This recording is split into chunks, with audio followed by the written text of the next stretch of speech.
Web Rádio MAP passa a apresentar, a partir de agora, estudos do livro Obreiros da Vida Eterna, do espírito André Luiz, na psicografia de Francisco Cândido Xavier, na comunicação de Célia Correia e Nivaldo Gervásio. Bom dia, meus irmãos. Bom dia, Nivaldo. Bom dia, Célia. Bom dia a todos. Mais uma semana, mais uma... Terça-feira, né? Terça-feira. É porque segunda a gente tem o Livro dos Médios, o né? Livro dos às Médios. Às 20 horas, o estudo do Livro dos Médios. Não percam, né? E aí, segunda, terça... Mas mais uma terça-feira com esse livro, Obreiros da Vida Eterna, esse livro tão rico de informações, de ensinamentos para todos nós. Esse livro, ele nos ensina como proceder diante do fenômeno da morte. Diante da vida. Diante da vida, né? Diante da vida.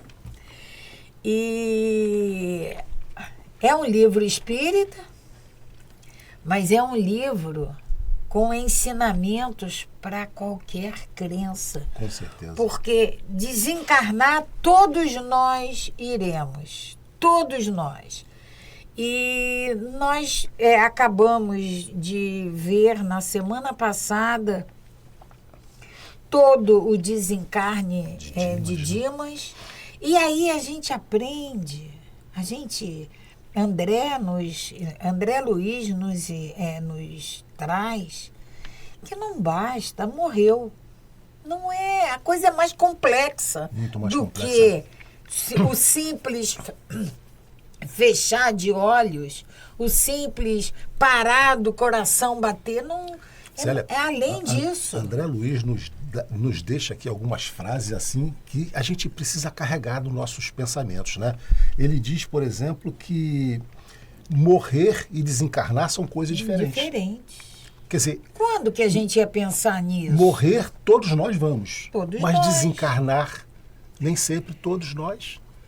E ele nos diz também que, numa das passagens aqui do Dimas, né, que há tempo de viver, de nascer, e há tempo de morrer. E é uma grande verdade. Não é isso que acontece? Tudo está programado, tudo está planejado nas nossas vidas. A hora de nascer, mas a hora de retornar também. Então a gente, agora nós vamos por um outro desencarne. A gente, lá no início do livro... Nós tínhamos visto que eram 5 desencarnes, né? O Dimas, o Fábio, a Albina, Cavalcante e a Adelaide. Nós vimos o desencarne de Dimas, com toda a sua extensão. Trabalhoso. Antes, o durante e o após o desencarne, né? Até quando André Luiz, Célia... quando o Dimas, o corpo físico já havia sido efetivamente enterrado, André Luiz pede permissão para colher de Dimas as últimas impressões dele. Porque se ele ainda sentia fome, sede, como que ele espírito estava se sentindo. E Dimas foi um desencarne, foi um auxílio ao desencarne trabalhoso. Embora fosse espírita, médium. E médium. Né? Porque a gente fica achando, mas eu sou espírita, eu sei de tudo. Eu sou médium. E o Dimas era um espírita médium que trabalhava, teve todo o apoio, mas teve muita dificuldade no seu desencarne, porque André Luiz nos disse, Célia, que ele cuidou muito dos outros. Mas ele não cuidou de si próprio. E teve um desencarne, deu muito trabalho à espiritualidade que veio assistir a esse desencarne, foi assistido por merecimento, não é por passar a mão na cabeça, nada disso, é merecimento. Né? Porque privilégios não vai existir no mundo espiritual, não vai. Quem pensa que eu faço isso, eu faço aquilo, eu vou chegar no mundo espiritual, vou ter consideração, não vai ter. No nosso evangelho, né, aquela fala de Kardec, não existe anjos que nasceram prontos. Não existe. Todos nós fomos criados simples e ignorantes e vamos alçar um momento a uma condição melhor espiritual. E agora? Mas por esforço próprio. E agora nós vamos para um novo capítulo em que nós vamos ter o desencarne de um irmão que não é espírita. Que não é espírita. Mas é espiritualizado. Totalmente. Né? E aí nós vamos ver a diferença. Ele não é espírita. É o fato. Teoricamente. Deveria ser mais difícil, o espírita, né? Deveria ser mais fácil. Deveria ser mais fácil, mas André vai nos mostrar que ser espiritualizado é muito mais importante do que ser espírita. Do que ser qualquer crença, Célia, qualquer crença. O fato de ser espírita não quer dizer que você seja espiritualizado. Porque você tem a informação. Mas você não está fazendo o uso dela. Pois é. Então é preciso que a gente tenha essa informação e que a gente faça uso dela. Então, Célia, no capítulo 16, que tem como título, né? Nivaldo, a gente sempre precisa agradecer a Deus, nosso Pai, por essa oportunidade de estarmos aqui fazendo essas reflexões sobre esses ensinamentos que nos são concedidos pela misericórdia dele. Graças a Deus. Graças a Deus. Então, capítulo 16, exemplo cristão. E André Luiz nos traz: de conformidade com o roteiro de serviço traçado pelo assistente, Hipólito e Luciana ficariam na casa transitória, atendendo às necessidades prementes de Dimas, recém-liberto. Enquanto nós, seria Jerônimo e André Luiz, ambos acompanharíamos Fábio em processo de desencarnacionista. Fábio é o segundo que André Luiz vai atender. Fábio permanece em excelente forma, esclareceu-nos o orientador, e não exigirá cooperação complexa.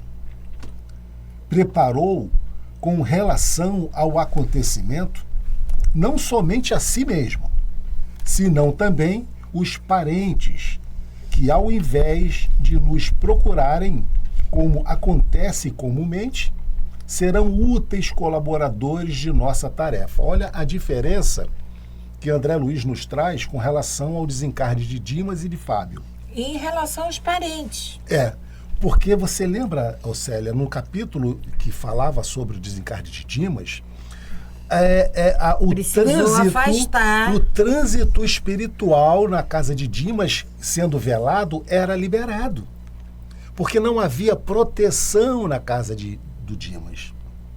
E quantas vezes, Nivaldo, os familiares mais próximos de Dimas, sim, a mulher, sim, os filhos, totalmente desequilibrados, precisavam ser isolados, afastados, porque não ajudariam a colaborar no desencarne de Dimas.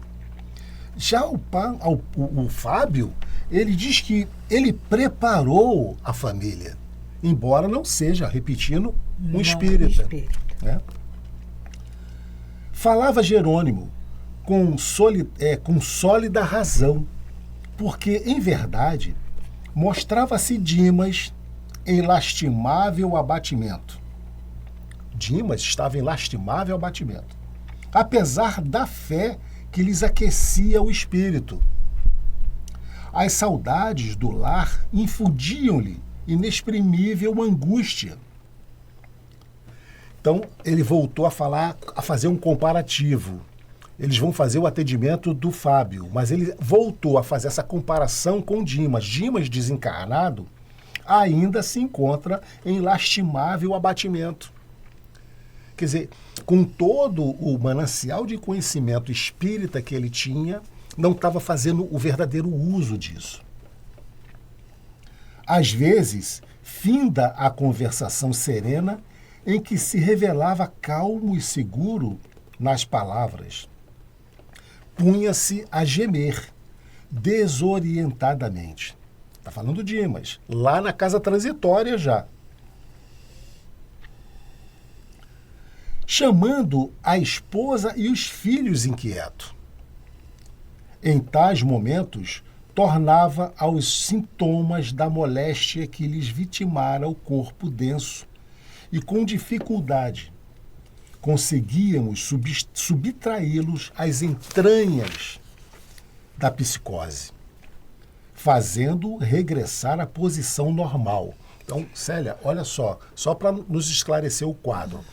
O André Luiz está nos dizendo que Dimas já estava recolhido, o espírito Dimas, recolhido à casa transitória, mas mesmo assim ele apresentava um desequilíbrio muito grande, ele lembrava da casa, dos filhos, da esposa, e nesse momento ele tinha um desequilíbrio total e voltava a ter as sensações, as dores da doença que lhe ocasionou o desencarne na Terra. A gente vai lembrar, para ficar bem claro, o que esses pensamentos do Dimas acarretavam nele, no perispírito dele, porque o corpo já tinha sido enterrado. Vamos lembrar do filme André Luiz. Quando ele vai à casa dele, a casa terrena dele, encontra com a esposa. Vê a esposa com um novo casamento, os filhos bem. O que acontece com ele? Ele retorna lá para o umbral e com a barriga aberta novamente. É bom você até tocar nesse ponto do filme do André Luiz, no Nosso Lar. Porque isso aí, Nosso Lar, todo mundo viu, a grande maioria, pelo menos. O Fábio, que é o que André Luiz, a equipe do Jerônimo, vai agora socorrer, vai ter um diálogo muito interessante com a sua esposa falando sobre isso. Mas vamos dar continuidade. Então, o André Luiz, a equipe do Jerônimo, com muito esforço, consegue fazer com que o Dimas se acalme, fazendo regressar à posição normal. Com muito esforço, porque ele se desequilibra pensando no seu lar materno, né, material. Tentava desvencilhar-se da nossa influência amiga, como se houvera enlouquecido repentinamente, no propósito de fugir sem rumo certo.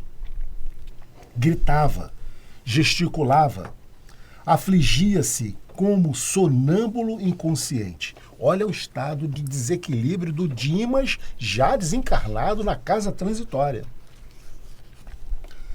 Não pude dissimular a surpresa que me assaltou diante da ocorrência. Se houvéssemos tratado com criatura alheia aos serviços da espiritualidade superior, compreensível seria o quadro que se desenrolava aos nossos olhos. Olha, André Luiz, se fosse uma pessoa que não tivesse conhecimento nenhum sobre o mundo espiritual, seria compreensível, mas não era o caso do Dimas.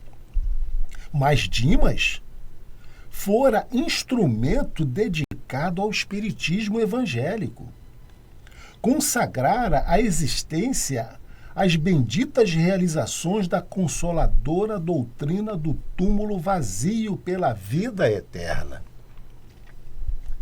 De antemão, sabia na esfera carnal que seria submetido às lições da morte e que não lhes faltariam ricas possibilidades de continuar junto da parentela, já dele separada aparentemente segundo o simples ponto de vista material. Então, o Dimas ele foi preparado a vida toda sabendo disso, que um dia chegaria a hora do desencarne, que ele seria afastado da sua vida material, dos familiares. Por quê? Semelhantes distúrbios, se ele sabia disso tudo, não merece ele excepcional atenção dos nossos superiores, não teve ele, né? Excepcional atenção dos nossos superiores hierárquicos.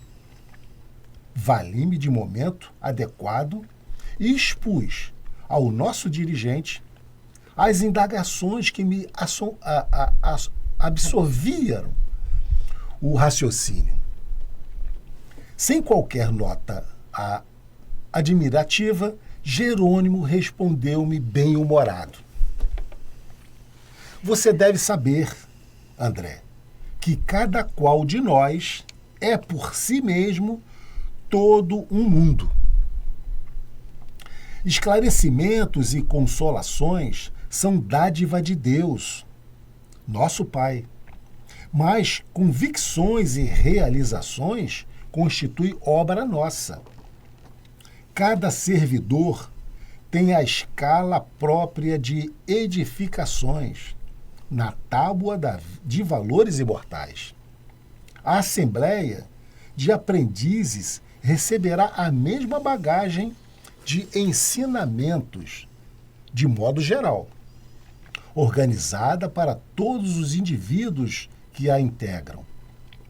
Diferenciam-se, porém, os alunos da série do aproveitamento particular.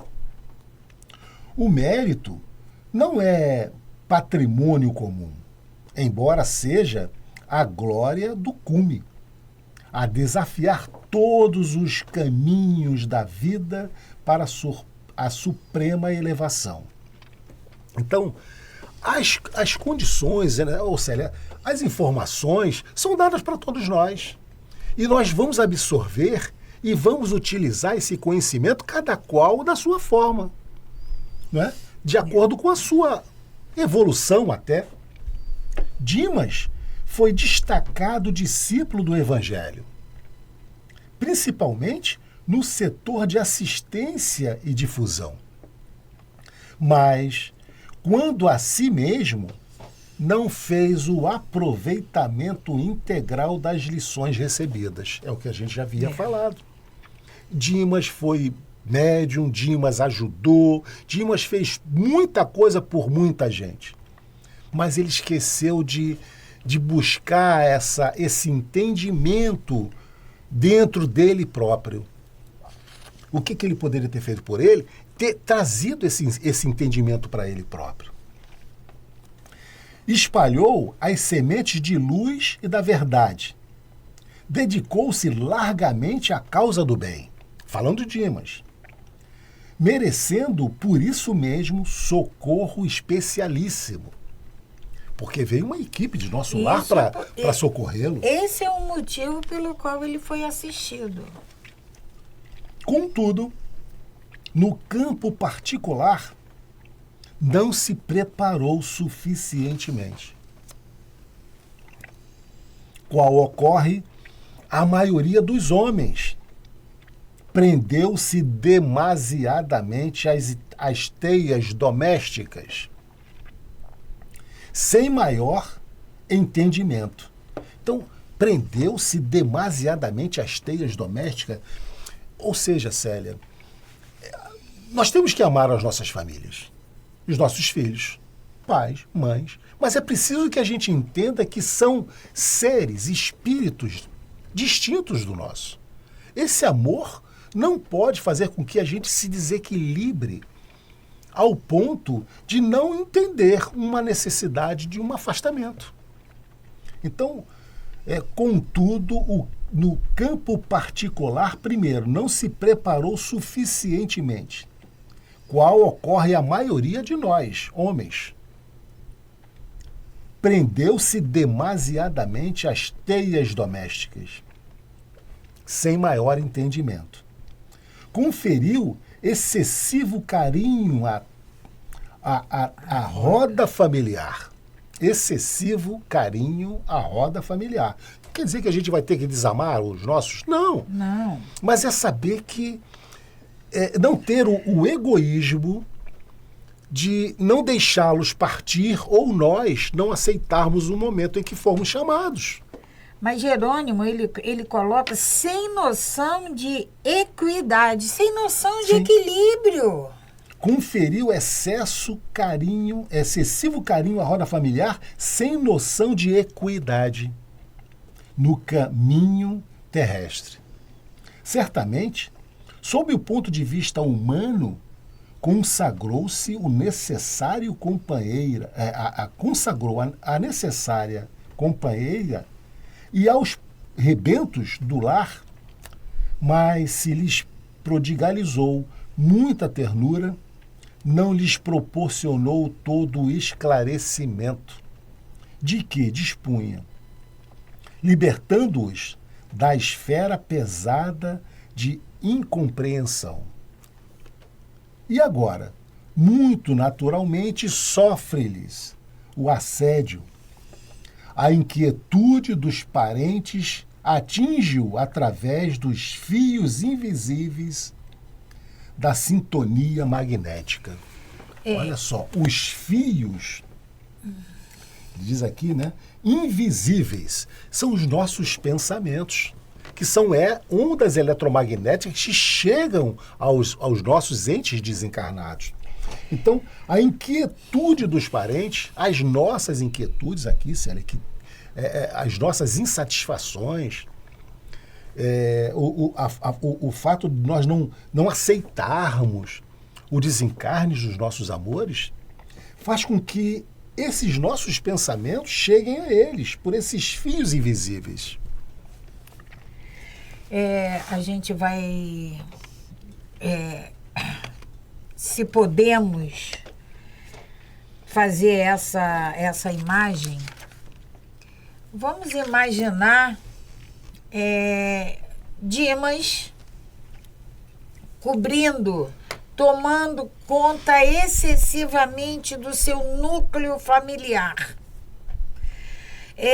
Carinho, atenção, provendo todas as necessidades materiais, porque a André vem nos dizendo que espiritualmente não fez nada, mas provendo todas as necessidades materiais que eles solicitavam.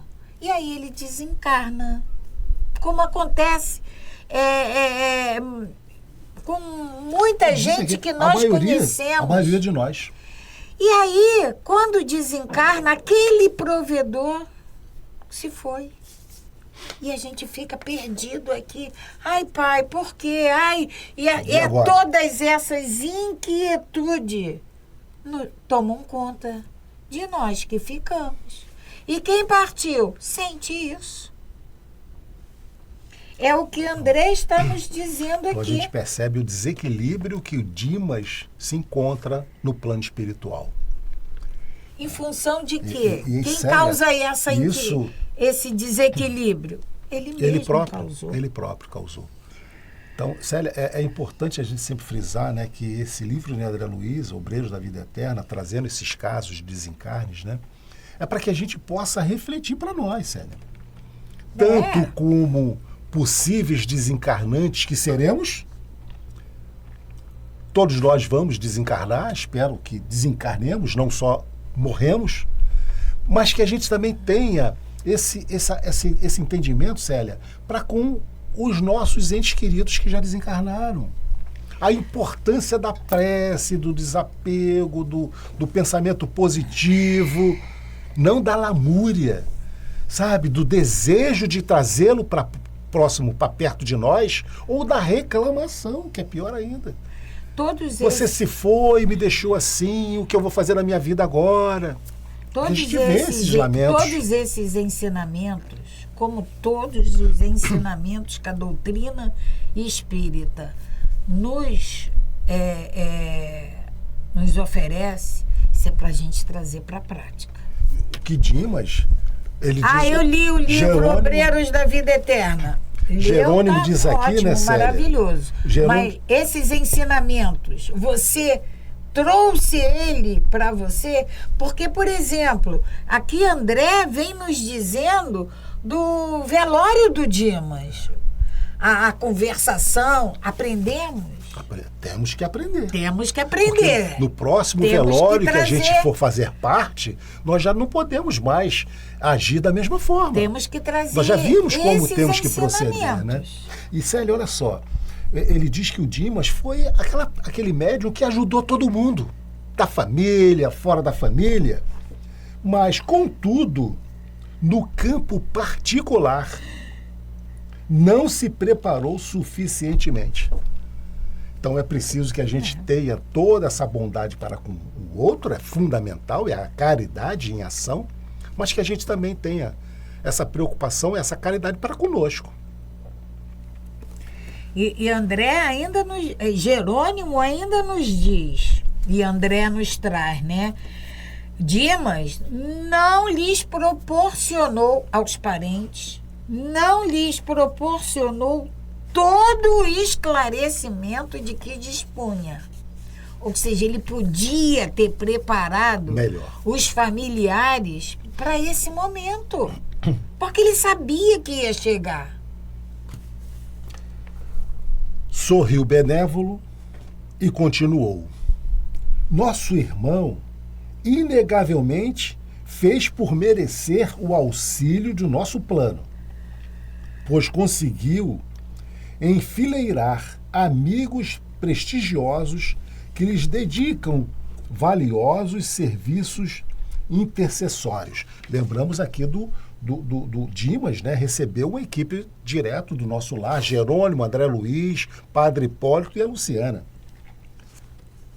Mas não se preparou interiormente, considerando-se as necessidades do desapego construtivo. Desapego construtivo, sério. Gastará, desse modo, alguns dias para edificar a resistência. Ainda bem que são só alguns dias, porque, sério, infelizmente, muitos gastam anos, às vezes séculos, para se realinhar novamente. Dimas vai gastar alguns dias. Mas alguns dias, a gente não sabe se quantos eles estão dias, falando dias lá, a contagem do tempo lá deles ou nossa. Você vai continuar a ler para nós. O ensinamento significava muito para mim. Isso é André falando para a gente. O ensinamento significava muito para mim. Porque André Luiz passou por tudo isso, né?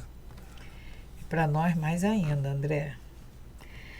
O ensinamento significava muito para mim, que via tão dedicado servidor cercado da mais honrosa consideração por parte das autoridades do nosso plano, em porfiada luta consigo mesmo para restaurar seu próprio equilíbrio.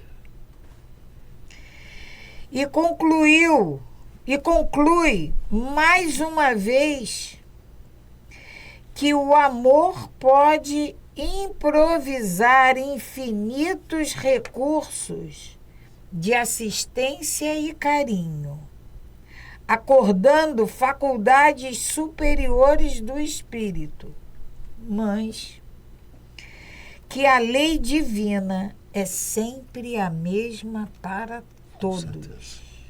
Não, mais uma vez, não existe privilegiados no reino do nosso Pai. Não existe.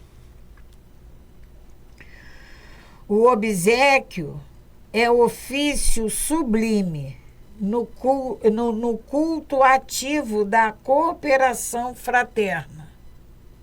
Todavia, cada homem, por si, elevar-se-á ao céu ou descerá aos infernos transitórios em obediências às condições mentais em que se prende. Perfeitamente.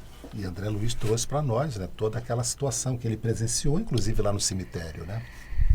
Atravessado curto período de proveitosas observações e marcada a libertação do novo amigo, Jerônimo e eu retornamos à crosta, de modo a desobrigar-nos da incumbência.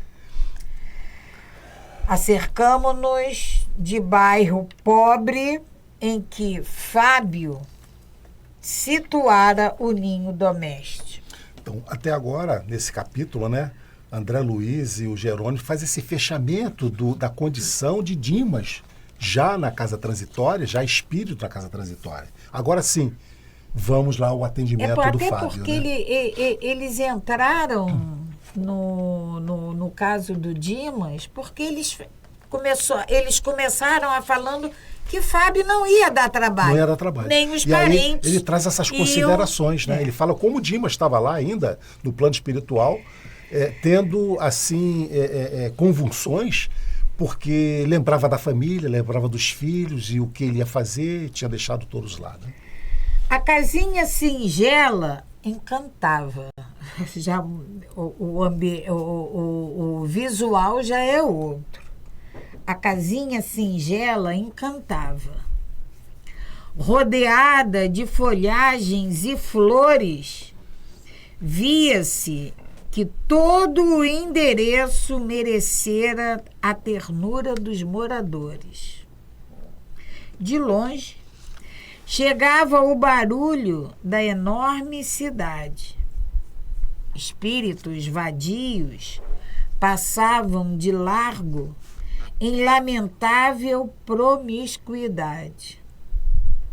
Nas adjacências, erguiam-se alguns bangalôs novos que lhes ofereciam livre acesso, fazendo-nos adivinhar a triste influenciação de que eram objetos. Naquela residência pequena e humilde, havia, no entanto, paz e silêncio, harmonia e bem-estar. Olha a diferença, Célia, que André Luiz relata que, embora Dimas fosse espírita, médium, a sua casa tinha livre acesso a todos os tipos de espíritos que ele considerou como vagabundos, lembra? Aqui, no Fábio, a casa dele tem uma proteção espiritual.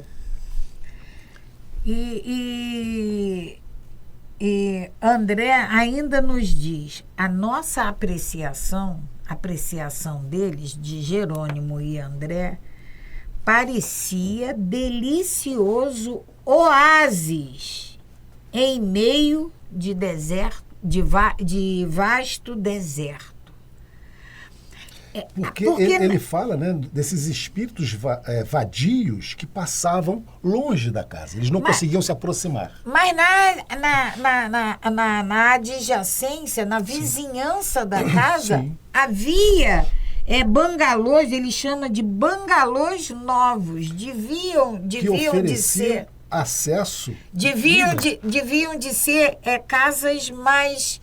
Porque ele narra que a casa de Fábio era uma casa humilde. E esses bangalôs deviam de ser construções mais suntuosas. Sofisticadas, né? Mas permitia naquela casa humilde, esse livre acesso. Casa humilde, ele tinha proteção. Pois é. Né? E nesses bangalôs, André nos diz que era livre o acesso. Como tinha lá na casa de Dimas. Entramos. 3 amigos espirituais receberam-nos. Um deles, Aristeu Fraga, conhecido pessoal de Jerônimo, abraçou-nos festivo e anunciou que faziam visita ao enfermo. Então, nas últimas horas do corpo material. Então, esse Aristeu Fraga era conhecido de Jerônimo. Estava indo lá para dar um apoio ao era Fábio, uma visita que ele estava fazendo ao Fábio. Periodicamente, agradeceu-nos o interesse pelo desencarnante e apresentou-nos o irmão Silveira, genitor de Fábio na Terra. Pai de Fábio. Silveira, o pai do Fábio, já desencarnado, estava lá para ajudar o filho também, né? Apresentou-nos o irmão Silveira, genitor de Fábio na Terra, que desejava colaborar conosco em favor do filho querido. Estava satisfeito, informou. O filho arregimentara todas as medidas relacionadas à própria libertação, submetendo-se dócil aos desígnios superiores. Olha, Fábio, ele se preparou. O Fábio era só espiritualista, ele não tinha nenhuma religião definida. Tivera existência modesta, limitara o voo das ambições mais nobres no culto da espiritualidade redentora, esforçara-se suficientemente pela tranquilidade familiar, fora acicatado por dificuldades sem conta no transcurso da experiência que terminava. Deixava a esposa e 2 filhinhos amparados na fé viva. Importante, né? Deixava a esposa e os 2 filhinhos amparados na fé. Embora não lhes legasse facilidades econômicas. Facilidades econômicas não tinha. Não tinha. Mas tinha amparo da fé. Afastava-se do corpo físico jubiloso e confortado, com a glória de haver aproveitado todos os recursos que a esfera superior lhe havia concedido. Além de haver-se afeiçoado profundamente ao Evangelho do Cristo, vivendo-lhe os princípios renovadores, com todas as possibilidades ao seu alcance. Fábio conseguira iluminar a mente da companheira e construir bases sólidas no espírito dos filhinhos, orientando-os para o futuro. Que coisa impressionante, né? Aí a gente vê a diferença do Dimas. Fábio conseguira iluminar a mente da companheira e construir essas bases sólidas nos filhos, né? Que base sólida, Célia? No Evangelho, na fé, no entendimento da vida futura, né? Elogiava-se de tal forma o companheiro que, admitido a palestra, arrisquei uma pergunta. André Luiz estava tão impressionado com todo a vida que o Fábio teve aqui na Terra, né?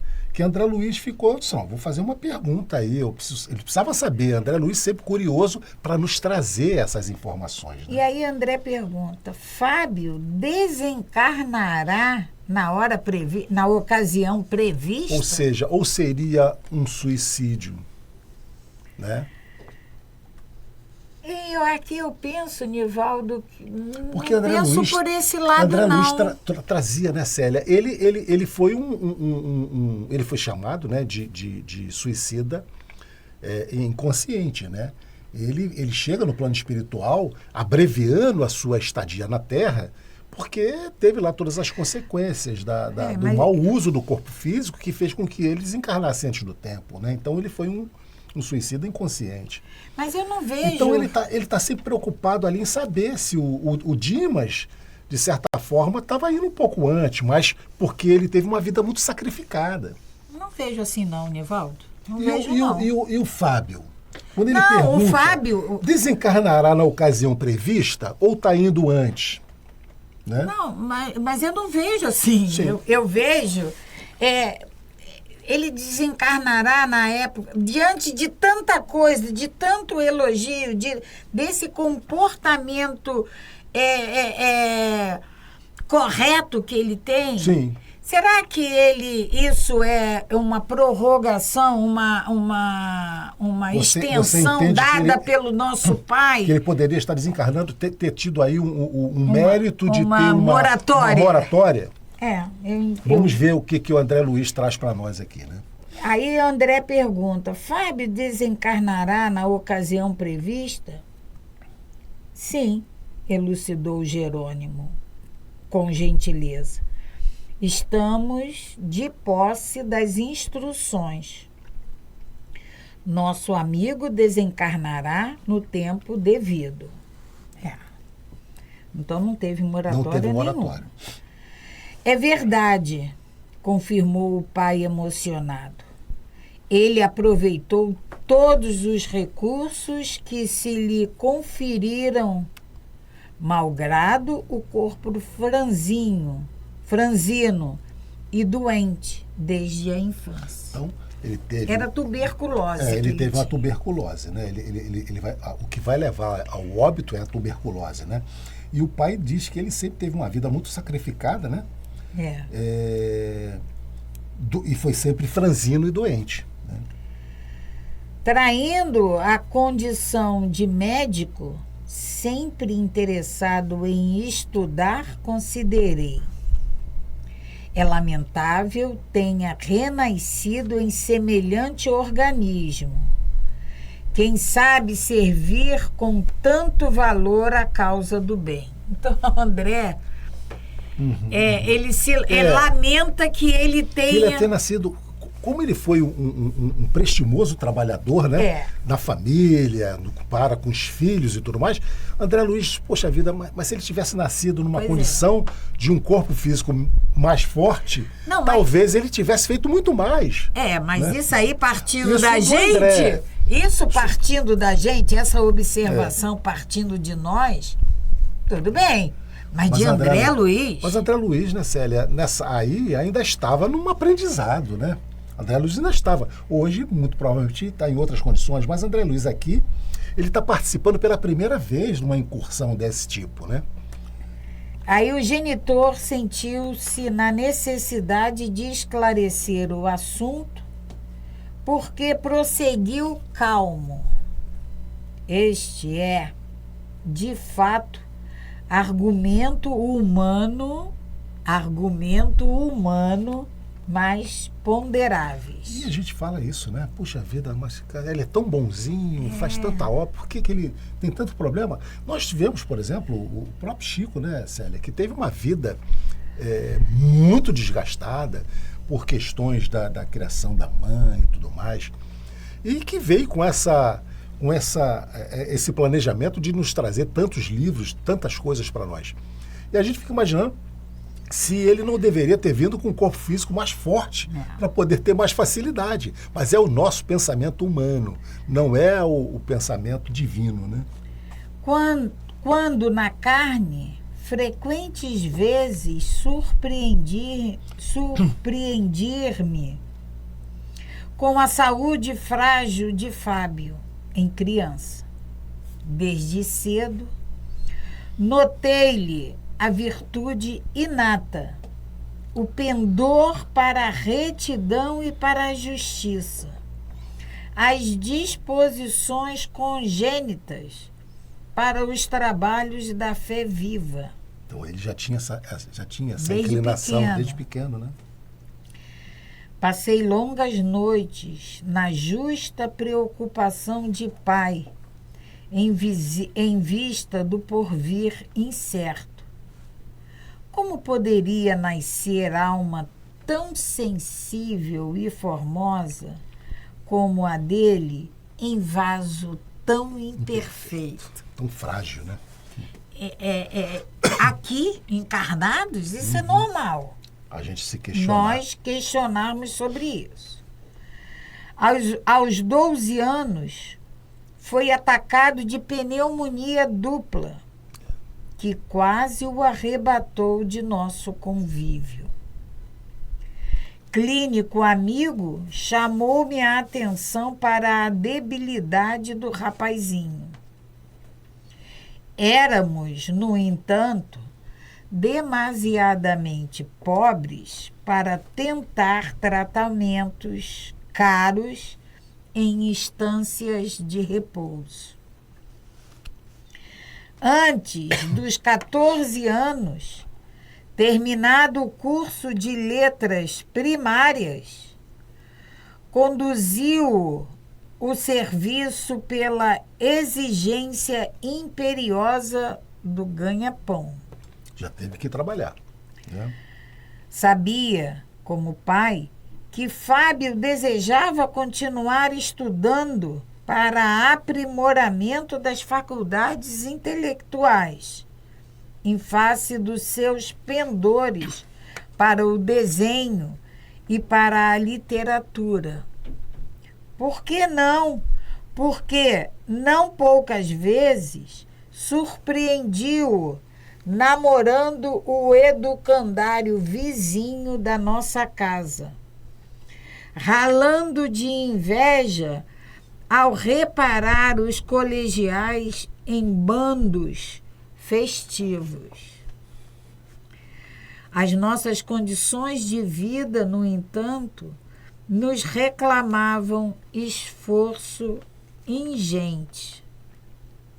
E meu filho, atirado à luta desde cedo, não encontrou ensejo para construções artísticas que idealizava. Segregando-se na oficina de mecânica, em ambiente pesado demais para sua constituição física, ele não tolerou por muito tempo, contraindo com facilidade a tuberculose pulmonar. Então, ele já tinha um corpo muito franzino, a dificuldade da família era muito grande. Terminado o ensino primário, ele é levado a ter que trabalhar para ajudar nas despesas da casa e vai exatamente trabalhar num trabalho muito pesado. Ele tinha um corpo muito franzino, já tinha tido essa pneumonia dupla, tinha o pulmão fragilizado, né? E agora, então, ele adquire essa tuberculose pulmonar. E aí a gente, quando percebe, né, que o Dimas, o Fábio morre de tuberculose, a gente fica imaginando que foi por excessos. Não foi por excessos dele, pelo menos nessa encarnação, né? E apesar de todo esse sacrifício, essa vida cheia de sacrifício, tendo que trabalhar, tendo que abdicar dos seus talentos. Sim, ele tinha um talento, né, para a literatura, para o desenho. Ele gostaria de continuar os estudos. Mas ele forma a família, tem a preocupação de trazer o evangelho para ele, mais importante imbuir ainda, né? a esposa e os filhos dos conceitos e trazer para esses entendimentos religiosos, né, na fé cristã. Mas a gente vai parar, porque já está chegando o nosso tempo, horário. Mas André ainda faz uma pergunta. E aí vocês continuem lendo em casa, e semana que vem a gente também vai ler com vocês. Aí André pergunta, mas chegou a saber... André pergunta ao pai dele. Uhum. Mas chegou a saber a causa determinante da posição física do Fábio ao regressar ao plano espiritual? Aí André está querendo saber se o pai, ao chegar ao plano espiritual, se ele procurou saber o porquê daquilo tudo. Porque nós sabemos, né, Célia, que nós só recebemos aquilo que merecemos e que precisamos. Não, o nosso pai não nos castiga. Então, se o Fábio veio nessa encarnação, nessa condição de fragilidade física e pulmonar, é porque algo há a se resgatar, a se aprender, né? Então, o André Luiz pergunta o porquê, se o pai teve a preocupação de saber o porquê que ele nasceu nessa condição. E ele vai nos responder no nosso próximo encontro, na próxima semana. Aí a curiosidade de vocês, quem tiver o livro, leia agora. Então, vamos encerrar o nosso estudo nessa manhã de hoje, desejando a todos vocês um excelente almoço, né? Paz e bem, paz e luz. Paz, muita paz. A Web Rádio MAP apresentou o programa Estudo do livro Obreiros da Vida Eterna, de André Luiz, na psicografia de Francisco Cândido Xavier. Na comunicação de Célia Correia e Nivaldo Gervásio.